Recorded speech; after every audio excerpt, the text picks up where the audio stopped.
I want to talk about the way the press is covering this because, memories of the Bush era is coming back to me now, and even just when we're going on vacation next week and we're doing some deep archive shows, there's a whole set of shows that have now become more relevant. So, Matt came in, Matt was like, we got Lewis Lapham talking about fascism for next week's members shows. And I'm like, I remember that now. And it was never something that I would have played had Hillary Clinton won the election, because but now we're back in that saddle. And I'm curious what your perspective is on how the media is covering, because I have some real sharp critiques, I think, of just even how we covered Bush back then in retrospect. Well, yeah. I mean, look, I think that you and I both kind of started off in this particular era. I mean, we were around before, but, going back to the Bush years when we kind of, became sort of, publicly speaking out on this sort of stuff, the media critique was always central, and for a good reason. They seem to be incapable of meeting this sort of challenge as journalists without, first of all, even if they have any sense that they have gone off the rails, they seem incapable of doing the kind of analysis that would bring them to some kind of a change. I mean, you see little bits of it around. There are certain people, of course, I don't mean to paint it with such a broad brush that there's nobody in the media who thinks about this stuff. But the fact that it's happening again in the face of we saw it happen with the Bush administration. Certainly the entire last few years of the Clinton administration with the impeachment and the way that the media behaved then was absolutely abominable. Going into the 2000 election, which was a dubious result at best, and then of course the biggie was the Iraq War, and the lead up to that was absolutely mindless. The media has shown, throughout this sort of modern era, in the face of what I would call the great propaganda push on the right, which you can probably attribute to the rise of Newt Gingrich, I would say, in the late 80s, early 90s, that, they do not have an ability to resist this. They seem to be kind of like, they're like children. They're offered all this candy, and they can't seem to stop themselves from taking it. And now we're back in that situation. I mean, during the Obama years, and frankly, the media, I think, was pretty friendly to Obama for the most part. I think they liked him personally, and I think that he didn't offer them, I think the right was discombobulated. They didn't have the right tools to be able to fight Obama on this kind of media scandal level. So, now we're back there, and the campaign, with all we are doing autopsy after autopsy after autopsy of this election campaign because it is, and it needs to be done because it was unique, and we've never seen a campaign like this.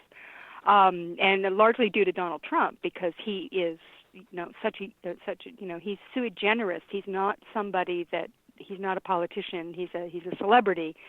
And he won, largely, I think, on the basis of that. And the media of all these groups, whether it's, they are absolutely incapable of accepting their own responsibility for what happened there.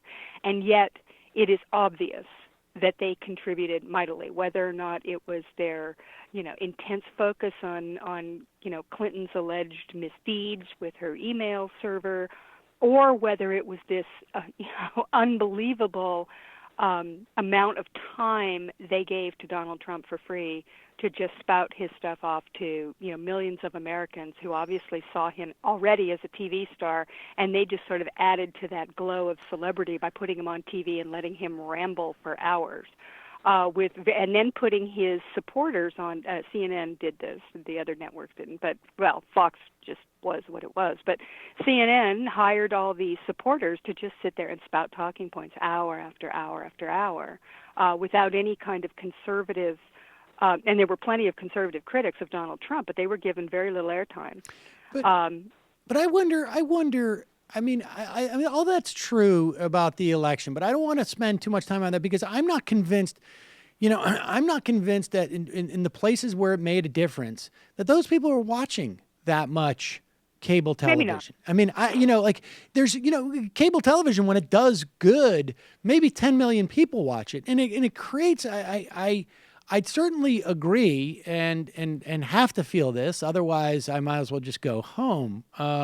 That it creates a certain narrative, but I'm not convinced at how much of the implications of this have on an election of this magnitude. I mean, certainly, like, local elections can be more swung by media, but I think that I have come to believe that much of what people like you and I do have more impact on legislative fights because that's much more self-contained. You're talking like, the number of people who are engaged in a legislative fight who watch cable news, there's a much higher ratio there than the people in rural Wisconsin who are going to win that election, or frankly, downtown Milwaukee who are going to go out and vote. I mean, I just don't think that there's that cable news in particular has that type of impact on the election. I mean, I think there was other failings, but now that he's elected, I mean, let me tell you what I'm getting at here with what he's elected, and as I reflect on the Bush years. I watched last night, and it was late because they rerun. And I'm not singling out Joy Reid. It's just I happened to be watching her. She was filling in for Chris Matthews, and the first segment was about.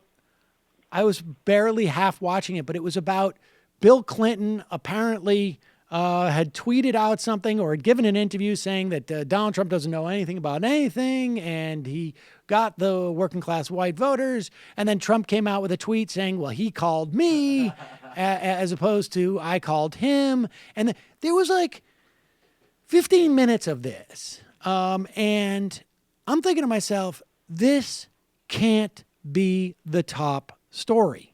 It can't be, it's not worthy. It's not like there's so much news about what's happening with the Trump administration in terms of, and like I say, any of those silos, the kleptocracy, the appointments to the cabinet, what's going to happen to Medicare, what's going to happen to Social Security.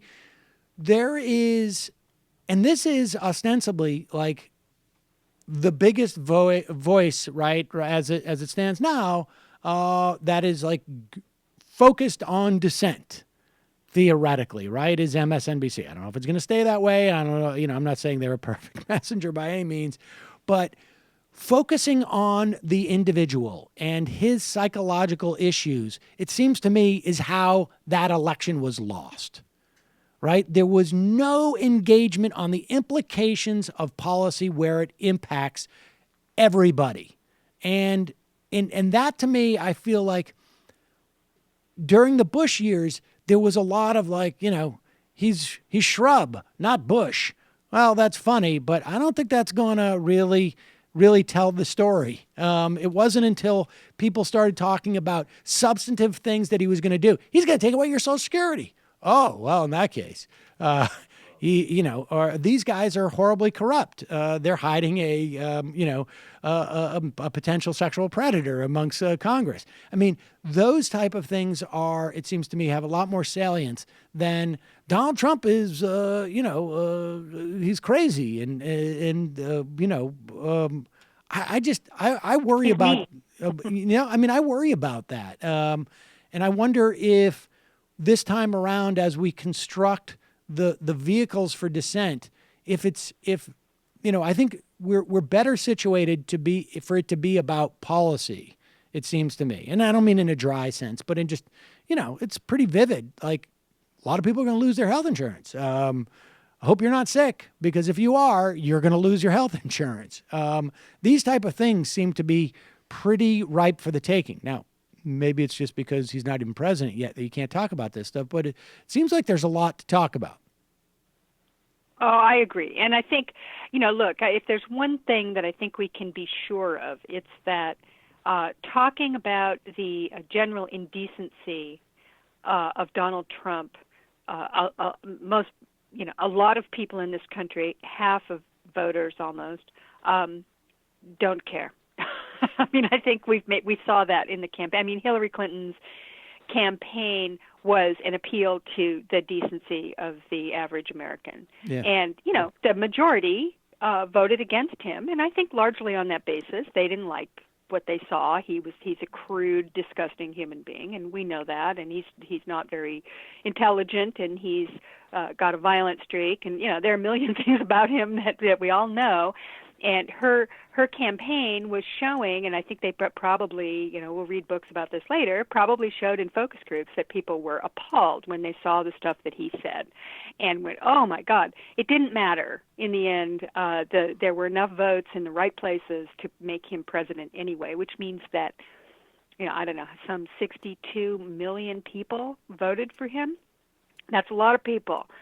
So I'm going to guess that's not going to win it. That's not going to change things for us. That is factored in. Everybody knows that Donald Trump is an indecent piece of work, and he's president anyway, and a lot of people don't care about that. So you're right. I mean, it has to refocus itself outwards on what is having this indecent person. How does that affect me? Right. How does this indecent piece of work being in the White House affect me? And I think, frankly, I'm assuming, because he is the person that he is, that he's going to show us in some fairly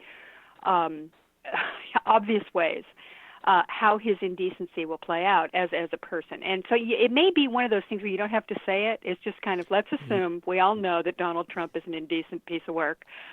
Let's look at how that plays out for us, and that will be, repeal of Obamacare. It'll be, I think, the corruption. I think that over time, I think that sinks in when people start seeing, and this is where the news media really has, if they can do as good a job on revealing Donald Trump's corruption and conflicts of interest as they did on Hillary Clinton's emails. Granted, the corruption story is much more complicated and will require more of their journalistic talents to tell that story. But over time, if they tell it right, people will begin to understand that this guy is actually running a business out of the White House for his own benefit. And frankly, I think believes, and he believes his family will be far, far more wealthy at the end of his reign in office than they were when they went in. Oh, yes. And I think that's part of his plan, and I think that he sees nothing wrong with that, and what he believes,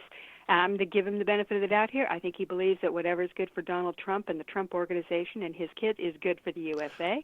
So that is what they have to keep focusing on as far as his character stuff. And then the rest, of course, is all about what's he doing to you, and there's lots. And I think on that last one, I think like Rex Tillerson, he's one of those guys who also feels like, if I'm making money, America's making money. If I'm doing good, America's doing good, or what is really important about America is doing good. And and it would be certainly consistent with the way that Donald Trump had made money up to this point. When he wasn't branding, and when it wasn't just exclusively about branding, creating this image, it was leveraging government to make money. That's what it was, getting funds, getting sweetheart deals. And I think that is the mentality. He admitted it publicly. Sure. He admitted it. He always said, hey, I bought off politicians. Sure I did, because I'm smart. I don't pay taxes because I'm smart. I mean, that's what he said. So, that's what I think there's, and people who live in small towns, I think, understand this more than anything else. Like, the town selectmen, they generally, run businesses that end up getting some real value out of their being in office. And, and some level that microcosm is just, it's scalable. And I think he's scaled it. Hey, it's Sam Seder. Why don't you subscribe to this channel? You can do so right over here. Subscribe.